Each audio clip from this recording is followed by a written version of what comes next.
इस वीडियो का topic select करके तो मैं बहुत पछताया कि कहाँ बोरिंग टॉपिक ले लिया यार, लोग बीच में छोड़ देंगे मेरी वीडियो। पर आप देखो तो सही, आपके भाई ने बोरिंग चीज को क्या इंटरेस्टिंग बनाया है। एक रिसर्च में कुछ लोगों को उनकी इच्छा से एक रूम में बंद कर दिया गया और उनसे कहा गया कि आपको इस रूम में 15 मिनट तक रहना है।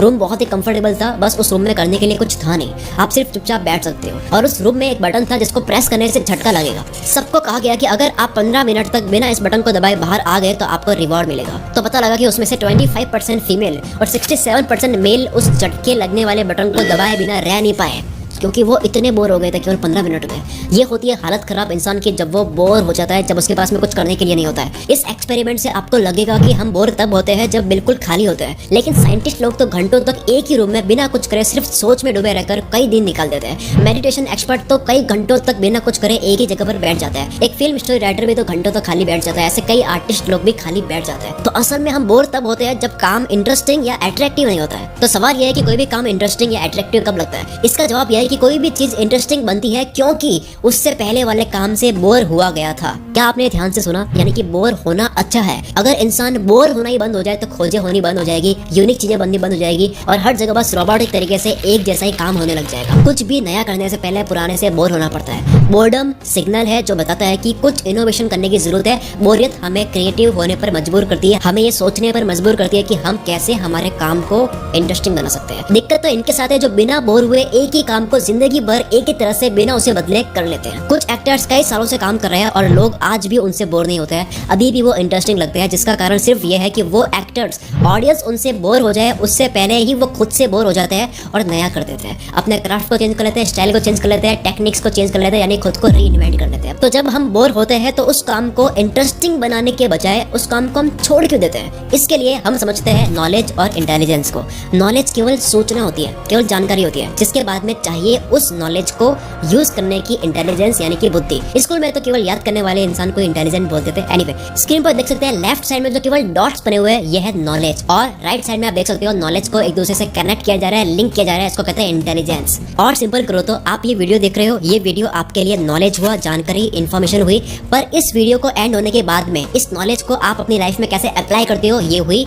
Intelligence. Dot connecting. Kapil Sharma को वही दुनिया के बारे में पता है जिसके बारे में हम सबको पता है, पर जो हमें पता है उसी को कनेक्ट करके उसकी वो कॉमेडी बना देते हैं। इंटेलिजेंस।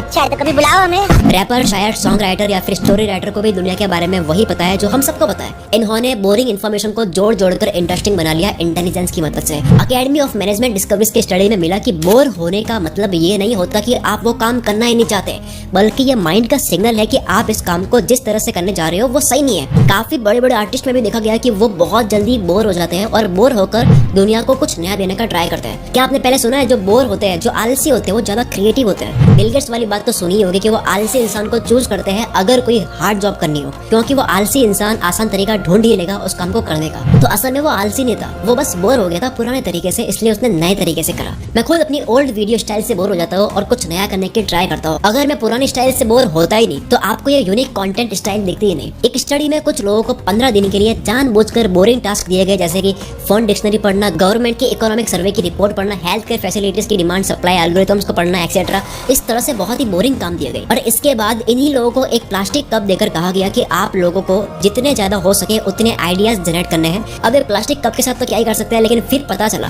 कि जिन लोगों को बहुत बोरिंग काम दिए गए थे वो लोग ज्यादा आइडियाज जनरेट कर पाए दूसरों के मुकाबले। The upside of down time why boredom is good book में बताया गया है कि कैसे आप बोरियत से दुखी होने के बजाय खुशी खुशी इसके नेगेटिव इमोशंस को एक्सेप्ट करके माइंड को एक ब्रेक दे सकते हो, अपनी स्ट्रेटेजी को रीथिंक कर सकते हो, अपनी अप्रोच में जरूरी बदलाव ला सकते हो, कंप्लीटली एक नए इंसान बन सकते हो। कहते हैं कि खाली दिमाग शैतान का घर होता है, लेकिन कई बार खाली दिमाग नए आइडियाज को जन्म देने वाला घर होता है। बोर होना हमें इतना बुरा लगता है कि आप इसकी वजह से देख सकते हो कि दुनिया में entertainment industry, adult industry, gaming industry, social media industry कितनी फैल रही है। आप खुद देखो 5-6 घंटे रोज आप अपने फोन को यूज करते हो सिर्फ इसलिए क्योंकि आप बोर हो रहे थे। क्या आपको पता है कि कई बार इंसान जरूरत की वजह से नहीं बल्कि बोर होने की वजह से खरीदता है? आप खुद देखो आपने कितनी चीजें ऐसे खरीदी होगी। अब इस वीडियो का आखिरी पॉइंट बोलकर एंड करूंगा, जब भी किसी काम से बोर होते हैं तो तरीका बदलकर इंटरेस्टिंग बनाना हमारी जिम्मेदारी होती है।